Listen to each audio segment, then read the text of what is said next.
वसूली के आरोपों से घिरे महाराष्ट्र के पूर्व गृह मंत्री अनिल देशमुख आज फिर ईडी के सामने पेश नहीं होंगे। उन्होंने अपनी असमर्थता जाहिर कर दी है। देशमुख ने ईडी को दिए पत्र में लिखा है कि सुप्रीम कोर्ट में मेरी अर्जी पर कुछ दिनों में सुनवाई हो सकती है, इसलिए उसका फैसला आने तक इंतजार करें। इसके पहले भी देशमुख 2 बार अपना जाना टाल चुके हैं। प्रवर्तन निदेशालय ने उन्हें आज फिर से बुलाया था।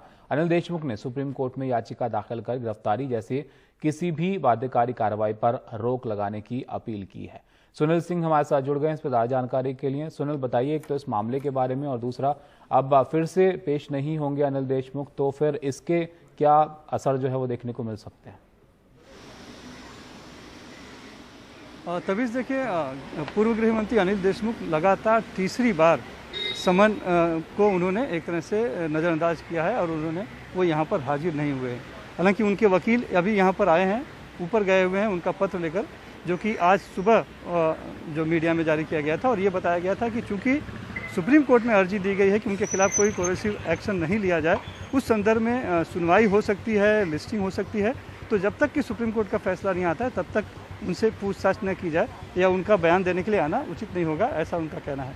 मामला दरअसल 100 करोड़ की वसूली का है। जब एंटीलिया कांड हुआ था उसके बाद परमवीर सिंह का जब तबादला हुआ और अनिल देशमुख ने कुछ ऐसा बयान दिया जिससे कि परमवीर सिंह आहत हुए और उन्होंने आरोप लगाया कि सचिन वजह जो है सीधे अनिल देशमुख से निर्देश लिया करता था और उसे 100 करोड़ रुपए की वसूली का टारगेट भी दिया गया था। उस संदर्भ में सीबीआई ने पहले एफआईआर दर्ज किया। उसी एफआईआर के बाद ईडी, जो कि प्रवर्तन निदेशालय है, उन्होंने पीएमएलए के तहत जांच शुरू की। इस मामले में अब तक कई बार छापेमारी हो चुकी है, 2 लोगों की गिरफ्तारी हो चुकी है। और ख़ास बात है कि जो दोनों गिरफ्तार हुए हैं वो पूर्व गृह मंत्री अनिल देशमुख के निजी सचिव संजीव पलांडे हैं और पीए कुंदन शिंदे हैं।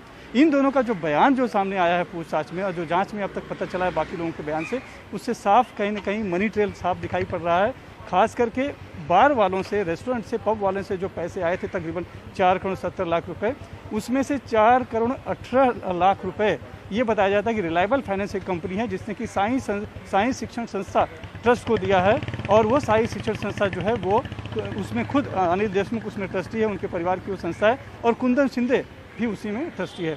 और ये भी जानकारी मिली है पूछताछ में, जो ईडी ने कोर्ट को बताया है रिमांड के दौरान, वो ये बताया है कि कुछ ऐसे आईपीएस अफसरों के तबादले की भी जानकारी संजीव पलांडे और कुंदन शिंदे दी है, जिसमें कि सीधी भूमिका अनिल देशमुख की दिखाई पड़ रही है। और साथ ही कुछ ऐसी सूची मिली है जिसमें कई और बड़े अहम लोगों का नाम है, इसलिए बहुत से लोगों को बुलाना है, उनसे पूछताछ करनी है।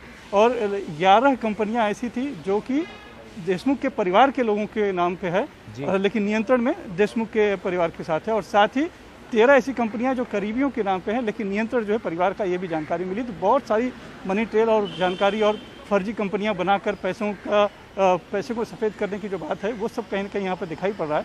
इसीलिए आज तीसरी बार अनिल देशमुख को समन किया गया था, लेकिन आज वो नहीं आए।